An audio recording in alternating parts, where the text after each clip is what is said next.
I'm not going to give you a rundown of the Prey movie. Instead, I'm going to have a little bit of a rant. This film is so good, the fact that it's not on cinemas is an absolute goddamn crime. Welcome to Sidetrek, your sci-fi TV and movie channel.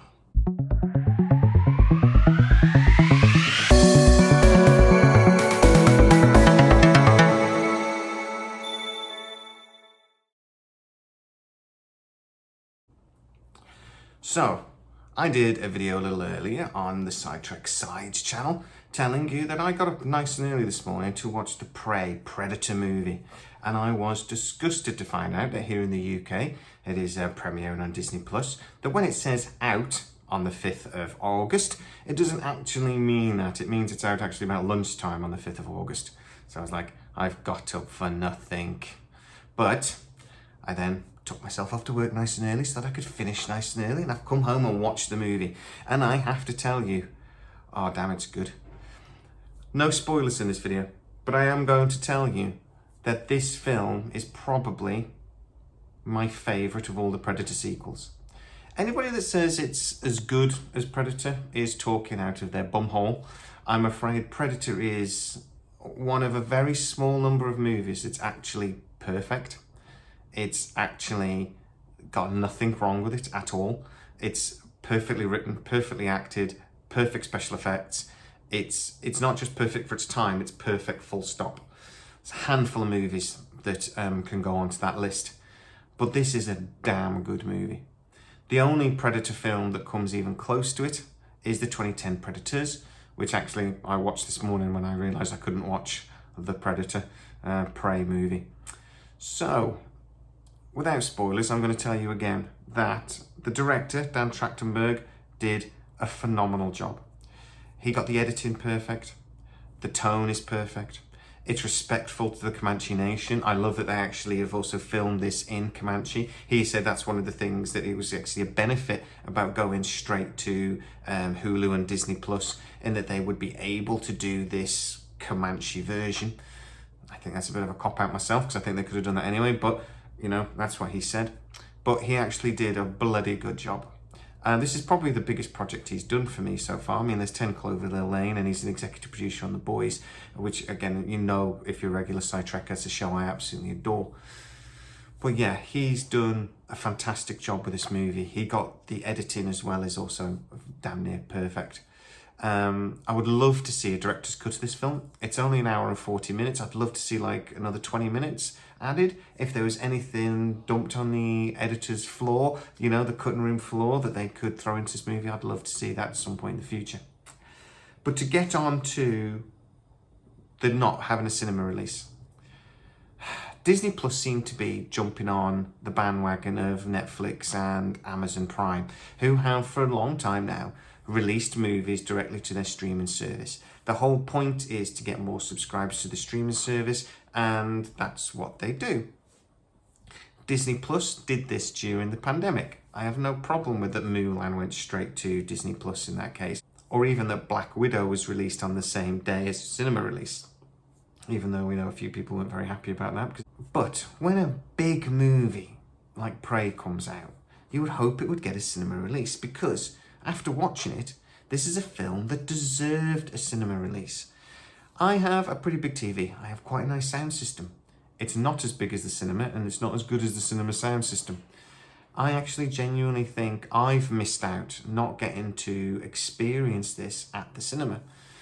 And I think, as the customer, if we don't actually kick up a fuss about this, the cinema is going to die. Some people say, oh, but ease of access. Anybody can watch it at home. But that's true. But anybody could watch it at home in a few weeks when it's released on Disney Plus.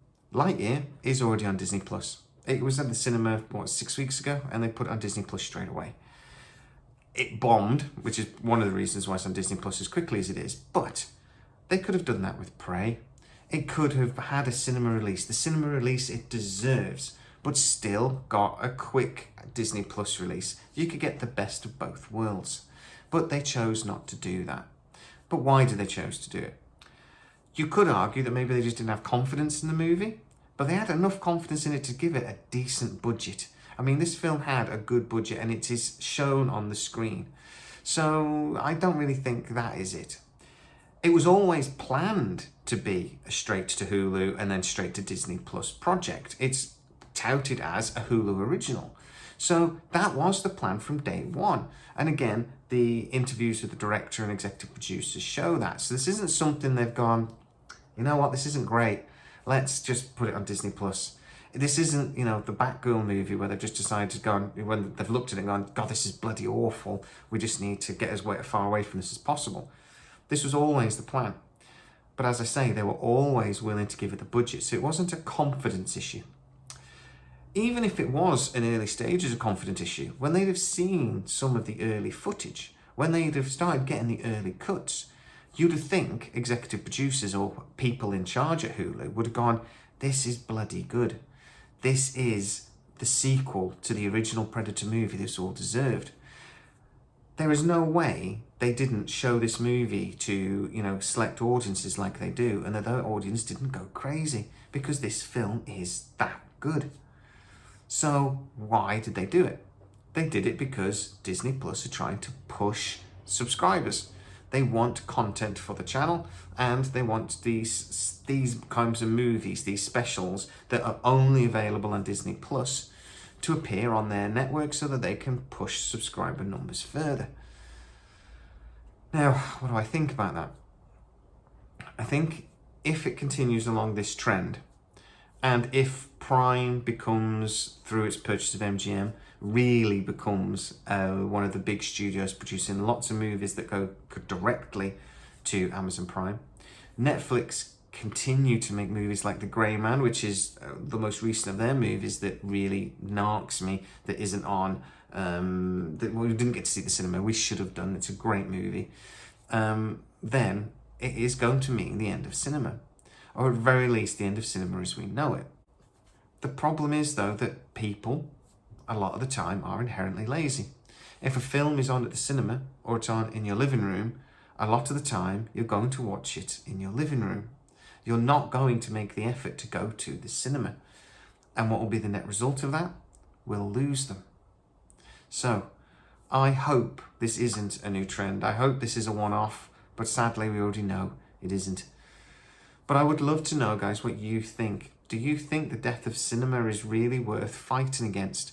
Do we want movies like this to appear at the cinema because they deserve to? If a film is a good enough quality, should it be on the cinemas first, even if it is then very quickly on the streaming services afterwards? I'd love to know what you think. Also, if you want to get into the comments and tell me what you think of the movie, did you think all of the fear-mongering about this being a woke mess was deserved? Do you actually think this, like I do, that the people that are shouting this would be a woke mess are the same people that are shouting that Lord of the Rings is going to be a woke mess, and that actually maybe they should take their lesson from this film, which is absolutely fantastic, and give the Lord of the Rings a chance? Let's actually watch the series first and then make a judgment on it. That's just my personal little rant on that little subject. I apologise.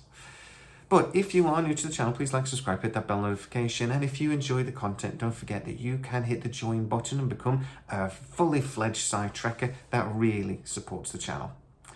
As always, guys, please stay safe. And if you haven't watched Predator Prey just yet, please go and get the subscription. It's $7.99. It's cheap as chips. Watch the movie. Cancel it immediately. If I was you, if you don't want to have Disney Plus, it's worth it just for this film. I promise you. Thanks, guys. See you soon.